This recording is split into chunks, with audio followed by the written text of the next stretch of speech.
Kedoshim, which usually is coupled with the previous week's Parshat Acharei Mot, the contentious parasha. But the beginning of the parasha describes the ancient Yom Kippur ritual when the temple stood. The Kohen HaGadol would go into the Holy of Holies at only that day of the year.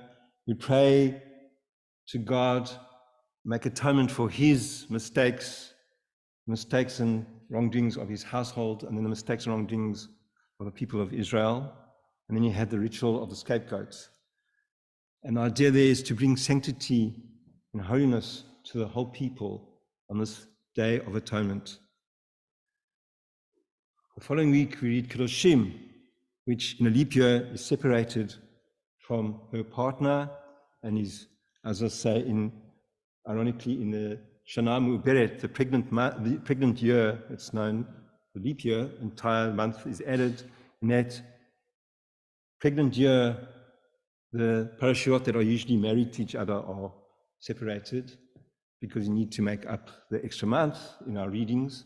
So we read last week of Parashat Kedoshim, which usually, as I said, is linked to the previous parasha.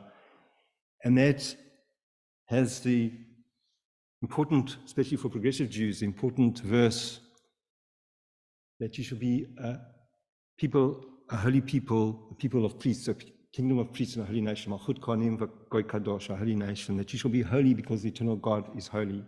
So from that verse, that we shall be a kingdom of priests and a holy nation, understand that we are all, in that sense, kohanim, because we move beyond sacrificing animals at the temple, don't wish for return necessarily of that ritual, that way of worshipping God, because we all are, in a sense, kohanim and a kingdom of priests and of holy people. And it gives practical laws of how to be holy, and we read that last week. So this week we move on to Parshat Emor, which means, and God said, because it begins, and God said to Moses, which is a normal, quite a prominent phraseology throughout the Torah from the book of Exodus. And God reveals the laws of the kohanim, of the priests, the ancient priests. So moving to the idea of holiness of a community into holiness of individuals. The priests were especially meant to be holy because they were the conduits between God and the people and God. So in those days when you want to worship God, you bring your animal offering. If you're not a Kohen, if you're not from a family, the clan of Kohanim from the tribe of Levi, you couldn't offer your offering directly on the altar, you had to go through the Kohen. And so because they functioned and served God, and that was their inheritance, they did not inherit land like the other tribes did. They inherited work in the temple, serving God in the temple, in the Beit Mikdash. They had to be in a special holiness, special status of holiness. And because they were in a state of holiness, they had certain limitations into what they could do and who they could marry. And so God reveals these laws to Moshe, who passes it on to Aaron and Aaron's two remaining sons. So, for example, one way of becoming ritually impure was to be in contact with the dead. If you attended a funeral, if you carried a dead body, if you're in the same building or same, in those days, tent, as a corpse, you became ritually impure. It doesn't mean you were hygienically unclean, it meant ritually you weren't allowed to participate in public worship. So as a Kohen, you couldn't become ritually impure. So the Kohen couldn't attend a funeral, couldn't mourn for their loved ones who had passed away, except for their close relatives, their wife, their children, God forbid, their brother, and interestingly it says their sister who's not married, because if she's married, then her husband has to mourn for her. And you're not supposed to defile yourself if you're Kohen for any other people. And so today, still in the Orthodox world, and those who have been to the cemetery know that the rabbi would say, well, kohanim, please move out those doors on the side, because they're not meant to go into the cemetery to be surrounded by the dead. And so if you look at the cemetery, go to the cemetery, to the Torah house, those of you might have noticed that the front part where the coffin is, and the back part where most of us stand, there's a separation. If you look at the roof, you'll see there's a gap in the roof, a tefach of a handbreadth, to say that, to make those two places separate rooms. So if you're kohen, you're standing amongst the congregation, not in the same room as the coffin, which is in the front part of the cemetery, that's of the Torah house. That's why it's there. And you'll see that if you notice when you walk along the path amongst the graves, there are two lines on either side of a path. And there is, if you're kohen, you walk between those two lines, you're safe. But if you cross the line, then you're too close to a grave, and you shouldn't do that. So that's how they sort of get to attend funerals. And I've often attended a funeral where the rabbi is a kohen, he traces his descendants from the house of Aaron, and he would say, well, I can't go to the grave, they've been buried with consecration, I can't go to the grave where the consecration is taking place, I'll stand a distance away, and the rest of you go and be there. So that's the reason for this, from this law in this week's Torah portion. A kohen was not allowed to marry a non-virgin, so a widow or a convert or a prostitute or a divorcee. And that still holds in Orthodoxy today. But what's interesting is that it goes further and says that if a person, a man who's a kohen from a kohenic family, has any physical defect, then they cannot officiate as a kohen. When we read that, that's quite harsh. That's certainly being discriminatory against handicapped people or people with defects. The rabbis say that the reason why this is put in is because if someone, for example, they give examples, is a hunchback or a dwarf, to use the translation I have, or has a growth in their eye, or has a boil scar or scurvy, then people, because they deformed, people look at them and concentrate on them and not what they're actually doing and not focusing on worshiping God, is the reason given. But it says also in this section, it says that no man of your offspring throughout the ages who has a defect shall be qualified to offer food for God. No one at all who has a defect shall be qualified. No person who has man who is blind or lame or a limb too short or too long, etc. And the Hebrew says, has a mum meaning a blemish, bor in them. So Rashi understands this and says, as long as they have the blemish, they cannot serve in the temple. But if the blemish goes away because they're healed of this blemish, then they can serve in the temple. The Midrash looks at this, and they look at Psalm 68, which reads, why so hostile, O jagged mountains, toward the mountain God desired as God's dwelling? Eternal shall abide there forever. Why do they look at that verse? Because in the Hebrew it says, it uses the word gavnunim, which means peaked mountains or jagged mountains. Lama taratdun harim gavnunim hahar chamad Elohim l'shifto af Adonai yishkan l'netzach. Gavnunim.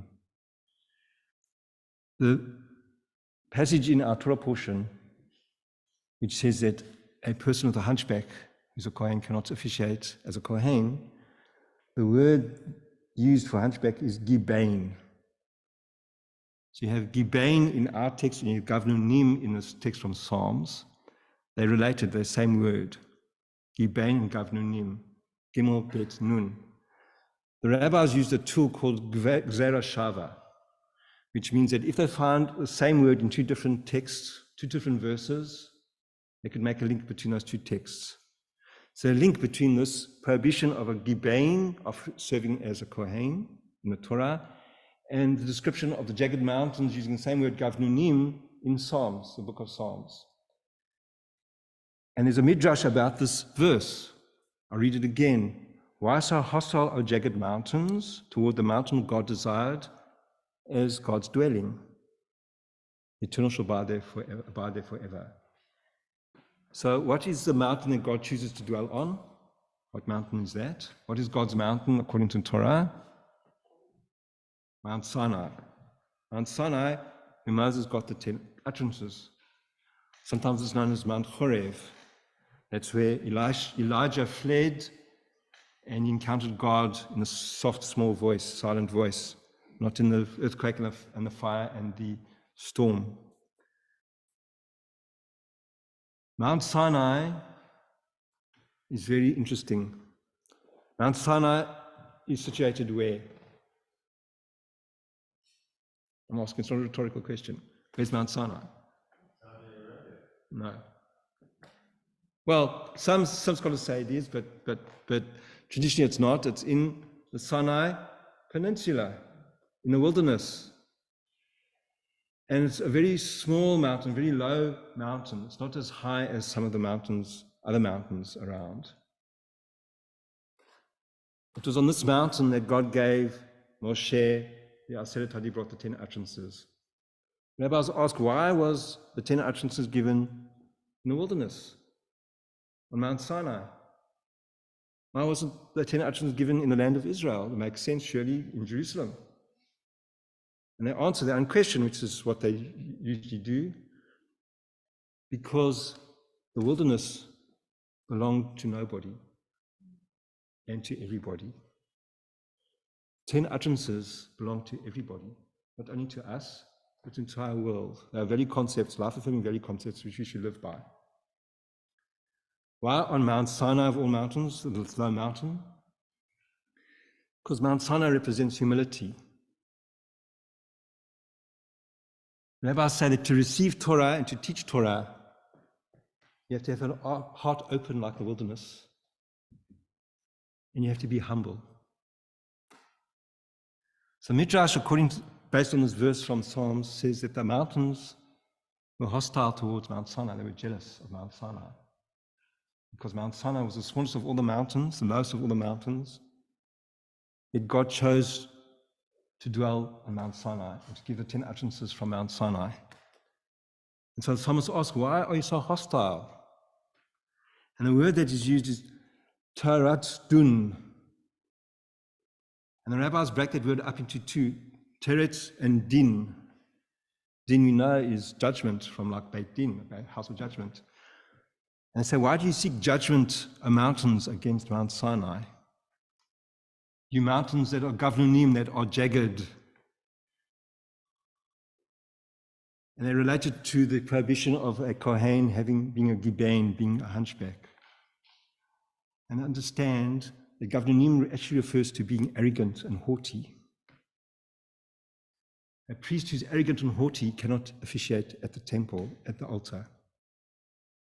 If you translate it to modern rabbinic Judaism, someone who's arrogant and haughty should not lead worship. It takes someone who's humble and pious, in the true sense of the word, to be a spiritual leader. And so, perhaps it's not saying that a person with a spiritual defect, with a physical defect, can't be a kohen, but rather it's saying a person with a spiritual, intellectual defect shouldn't serve God in the temple. So how does that relate to us? If we are all kohanim, if we are all there to serve God, to serve each other, we should do so in a way that's not arrogant, a way that listens to all, a way that is compassionate and kind. And following on from our sermon last week, the person who walks the middle road is not an extremist, because extremists close their hearts and their minds to others' opinions, and they shout and scream if you don't agree with them. Being arrogant and judgmental. And our Torah portion this week says that if you're arrogant and judgmental and close your eyes to the truth, and you speak only your truth, you cannot serve God in the Beit Mikdash, in the temple. Can you hear it, son? So before we continue, we're going to count the